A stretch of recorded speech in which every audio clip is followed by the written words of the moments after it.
Financial research centre में आप सभी का स्वागत है। इस वीडियो में मैं बाजारों में सफलतापूर्वक ट्रेड करने के लिए ट्रेंड लाइनों का उपयोग करने के सर्वोत्तम तरीकों को साझा करने जा रहा हूं। लेकिन इससे पहले कि हम शुरू करें, हमारे चैनल को सब्सक्राइब करना न भूलें ताकि आप हमारे किसी भी नए वीडियो को मिस न करें। इसके साथ ही आइए आज के वीडियो में आते हैं। सबसे पहले आइए समझते हैं कि एक ट्रेंड लाइन क्या है और यह कैसे काम करती है। सपोर्ट और रेजिस्टेंस स्तर की तरह ही ट्रेंड लाइन ऐसी लाइन है जो प्राइस रिवर्सल के संभावित क्षेत्रों को दर्शाती है। सपोर्ट रेजिस्टेंस स्तरों और ट्रेंड लाइन के बीच एकमात्र अंतर यह है कि सपोर्ट स्तर हॉरिजॉन्टल लाइन है, जबकि ट्रेंड लाइन एक अपर ट्रेंड में स्लोप लाइन है। हम देख सकते हैं कि ट्रेंड लाइंस ऊपर की ओर स्लोप्ड है। इसी तरह एक डाउन ट्रेंड में हम देख सकते हैं कि ट्रेंड लाइंस नीचे की ओर झुकी हुई है। लेकिन यहाँ बड़ा सवाल यह है कि आप एक ट्रेंड लाइन कैसे खींचते हैं। ट्रेंड लाइन खींचना आसान है, लेकिन जब आप शुरुआत कर रहे हैं तो यह भारी हो सकता है। इसलिए मैंने ट्रेंड लाइन खींचने के लिए 3 नियम बनाए हैं। नियम नंबर 1, केवल प्रमुख स्विंग पॉइंट देखें। इस चार्ट को देखें। यहाँ हम देख सकते हैं कि कीमत ऊपर की ओर है। अब यहाँ संभावित ट्रेंड लाइन है जिन्हें खींचा जा सकता है। लेकिन जब हमारे पास एक ही चार्ट पर बहुत सारी ट्रेंड लाइंस होती हैं, तो ट्रेड करना वास्तव में मुश्किल हो जाता है। हमें और अधिक स्पष्ट चार्ट की आवश्यकता होती है। तो चलिए फिर से शुरू करते हैं। इस बार आइए पहले चार्ट पर प्रमुख स्विंग पॉइंट्स की पहचान करें। यहाँ प्रमुख स्विंग पॉइंट है। अब हम इन स्विंग पॉइंट्स को जोड़कर एक ट्रेंड लाइन तैयार करेंगे। यह इतना आसान है। जब हम ट्रेंड लाइन बना रहे होते हैं तो हम केवल प्रमुख स्विंग पॉइंट्स को देखेंगे। ज्यादातर समय सबसे अच्छी ट्रेंड लाइन सीधे स्पष्ट होती है। ट्रेंड लाइन खींचने का दूसरा नियम यह है कि ट्रेंड लाइन की पुष्टि के लिए आपको कम से कम 3 टच की जरूरत होती है। मैंने कई ट्रेडर्स को देखा है, विशेष रूप से YouTube पर, कहते हैं कि एक ट्रेंड लाइन की पुष्टि के लिए आपको 2 टच की आवश्यकता है। लेकिन इसके बारे में तार्किक रूप से सोचें। आप चार्ट पर किन्हीं 2 बिंदुओं को उठा सकते हैं और एक ट्रेंड लाइन बना सकते हैं। लेकिन जब 3 बिंदु एक सीधी रेखा में पड़ते हैं तो यह एक निश्चित ट्रेंड रेखा बन जाती है। इसलिए मैं हमेशा एक ट्रेंड लाइन की पुष्टि करने के लिए कम से कम 3 टच की तलाश करता हूं। एक ट्रेंड रेखा खींचने का तीसरा और अंतिम नियम यह है कि कभी कभी हमें ट्रेंड रेखा को उचित रूप से खींचने के लिए 2 समानांतर लाइन का उपयोग करना पड़ता है। जैसे सपोर्ट और रेजिस्टेंस ट्रेंड लाइन भी संभावित उत्क्रमण के क्षेत्र है।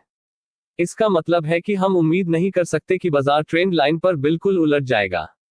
कभी कभी बाजार ट्रेंड लाइन से टकराने से पहले उलट सकता है। दूसरी ओर कभी कभी उलटने से पहले ट्रेंड लाइन से आगे निकल सकता है। इसलिए हमें ट्रेंड लाइन को एक रेखा के बजाय एक क्षेत्र के रूप में सोचने की आवश्यकता है। इस चार्ट को देखें। हम स्पष्ट रूप से देख सकते हैं कि 4 स्विंग पॉइंट हैं। हमारा काम एक ट्रेंड लाइन बनाना है। समस्या यह है कि यदि हम बिंदु 1 और बिंदु 3 को जोड़ते हैं तो हम बिंदु 2 और बिंदु 4 से चूक जाते हैं।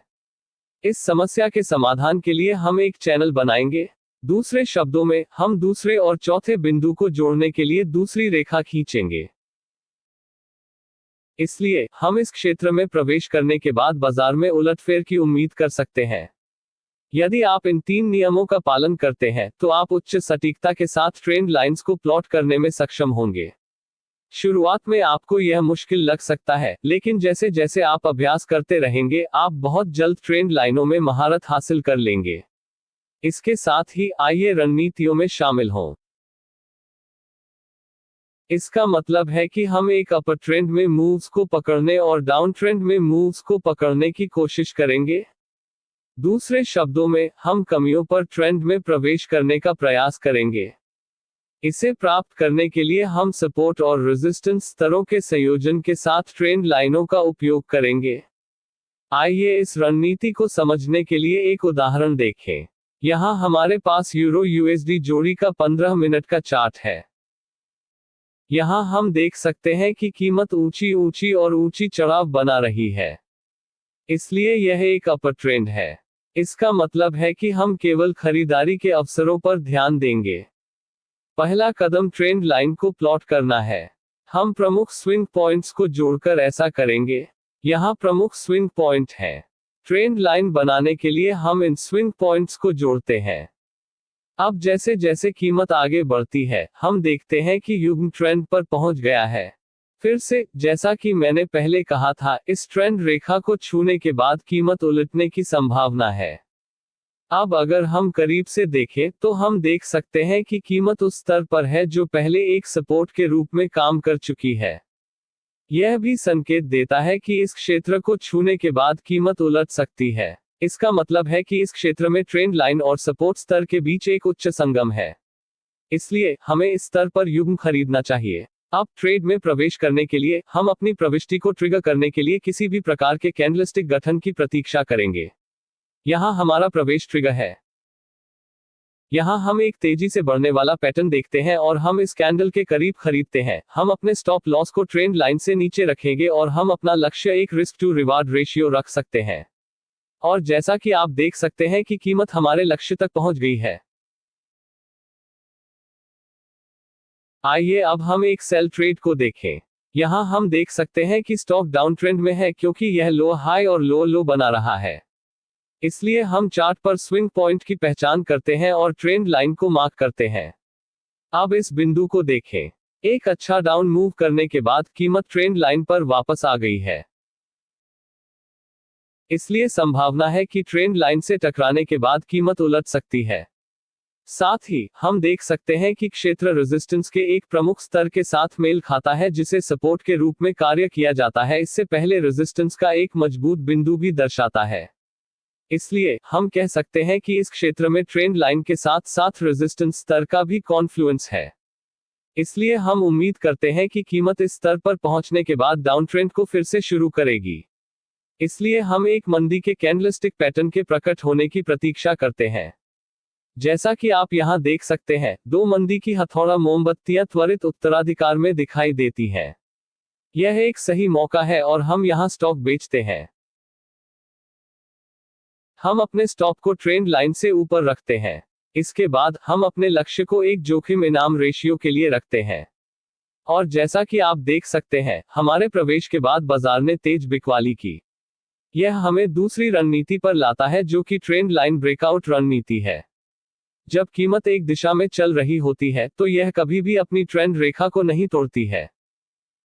लेकिन जब कीमत ट्रेंड लाइन को तोड़ती है तो यह एक मजबूत उलटफेर का संकेत दे सकती है।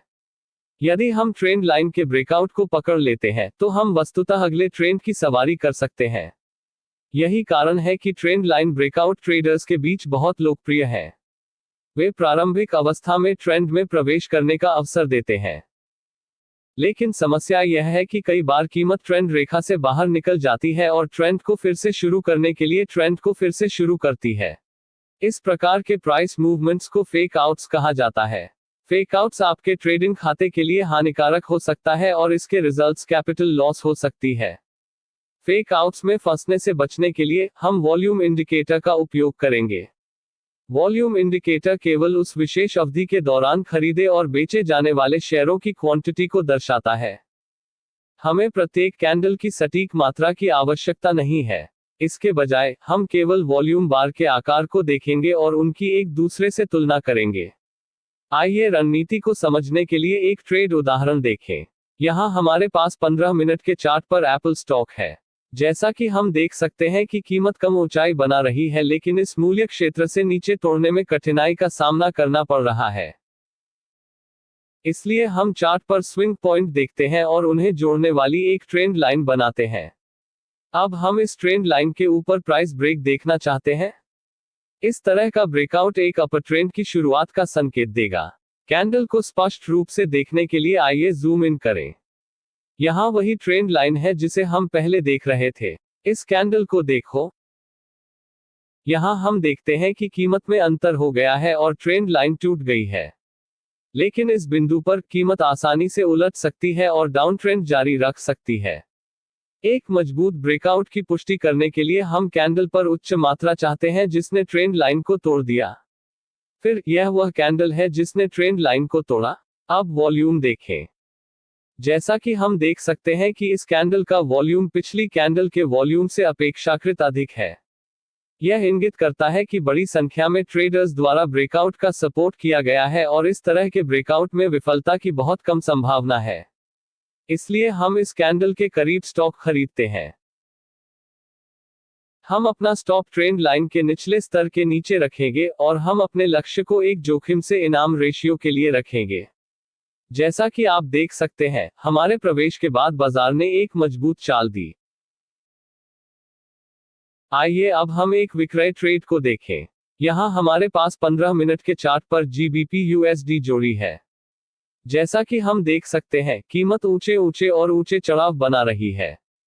एक ट्रेंड के बजाय मूल्य आंदोलन एक सीमा की तरह दिखता है जो थोड़ा ऊपर की ओर झुका हुआ है। लेकिन वैसे भी हम चढ़ाव को जोड़कर एक ट्रेंड लाइन बनाते हैं। और अब हम ट्रेंड लाइन के नीचे कीमत के टूटने का इंतजार करेंगे। यहां ब्रेकआउट है। यहां हम देखते हैं कि यह कैंडल ट्रेंड लाइन के नीचे बंद हो जाती है। इस कैंडल की मात्रा को देखें। जैसा कि हम देख सकते हैं कि वॉल्यूम बढ़ रहा है क्योंकि कीमत ट्रेंड लाइन को तोड़ती है। यह एक स्पष्ट संकेत है कि डाउन मूव को वॉल्यूम द्वारा समर्थित किया जा रहा है। इसलिए हम यहां जोड़ी बेचते हैं। हम अपने स्टॉप को ट्रेंड लाइन से ऊपर रखेंगे और हम अपने लक्ष्य 2 पर रखेंगे, एक रिस्क टू रिवॉर्ड रेशियो।